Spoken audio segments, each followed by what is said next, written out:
Assalamu Alaikum. My name is Shahid Khan and I'm a student. First of all, I would like to congratulate Dr. Zakir Naik because not only the Muslims but everyone here is actually proud of you. So basically my question is, recently in the Indian news channel there was a case like the daughter-in-law was raped by her father-in-law and it was a Muslim. So basically the Maulvis gave it like that she has to marry her father-in-law and her husband is no more her husband. Do you have your say on that? The brother again has picked up a very important issue of the media, and people may be aware that a few months back there was a girl by the name of Imrana. She was raped by her father-in-law and the fatwa was given by the majority of the Indian scholars, Aulmas, and one Darul Uloom gave the fatwa that because she was raped by the father-in-law, she cannot go back to her husband. She is haram for her husband. Now the moment the media finds something which is interesting and can malign Islam, they pick it up and they blow it out of proportion as though there's nothing else in Islam but this issue. With the Indian press, what they did, most of the channels carried this news that the ulmas, the shuyukhs, the maulanas of Islam, they say a girl, she is raped by the father-in-law, she's a victim. But what does Islam say? Instead of supporting her, now Islam is telling she cannot go back to her husband. She's haram for the husband. And they use this news and they blew it out of proportion even till this day today. Again, I always say that if you don't know how to answer the media, the people should be trained. And later on, after a few weeks, there was some other Muslim scholars who said, no, she is not haram for the husband, she can go to her husband. Whoever is giving fatwa that she is haram for the husband is wrong. We are fighting like cats and dogs in front of the non-Muslims. We are washing our dirty linen in public.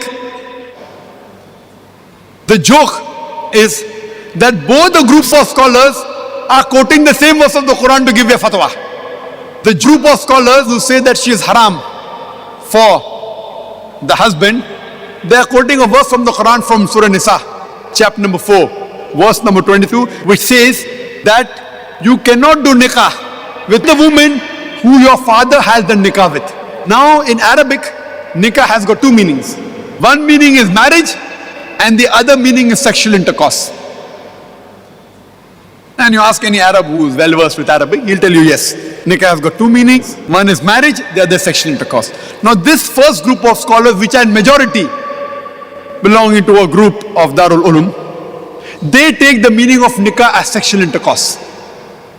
So if you take the meaning of nikah as sexual intercourse, the verse of the Quran says that you cannot have sexual intercourse with your sister. You cannot have sexual intercourse with your paternal auntie, with your maternal auntie, and you cannot have sexual intercourse with that woman who has had sexual intercourse with your father.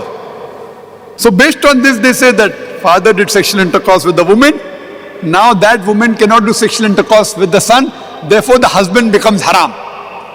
The other group is fighting, no, it is nikah, and we are fighting like cats and dogs.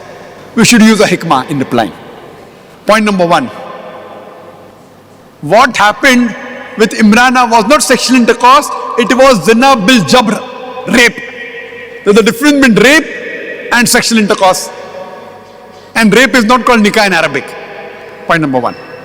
That answers. No, you're playing with words, it is the same. No problem. See, as I told you, if someone says something wrong, there's a technique of debating. If someone says 2 plus 2 is equal to 5, instead of arguing, I will say, okay, take 200,000 dirhams, take 200,000 dirhams, now give me 500,000 dirhams. He'll say, no. Turn the tables over. So when I was asked this question, I told that I agree with you for sake of argument, that nikah means sexual intercourse. So the verse of the Quran would read that you cannot have sexual intercourse with your sister, with your paternal auntie, with your maternal auntie, and with the woman who has had sexual intercourse with your father. That means Quran gives permission, you can have sexual intercourse with your neighbor woman, with the woman on the street. They said, no. I said, why? if you mean nikah means sexual intercourse, so Quran says don't do sexual intercourse with your sister, with your paternal auntie, maternal auntie, and the woman who your father had intercourse with. But you can have sexual intercourse with the neighbor woman, with the woman on the street, and the answer is no. So the right meaning is nikah means marriage, which reads you cannot marry your sister, you cannot marry your paternal auntie, your maternal auntie, and you cannot marry the woman that has married your father. But surely you can marry the neighboring woman, you can marry the woman on the street. So with hikmah, without fighting who is right, you give this, and no ulama will ever say that you can do sexual intercourse zina with a girl on the street. So use your hikmah and the problem is solved. But unfortunately we are fighting like cats and dogs in front of the media and making a mockery of Islam. Hope that answers the question. Thank you very much, sir.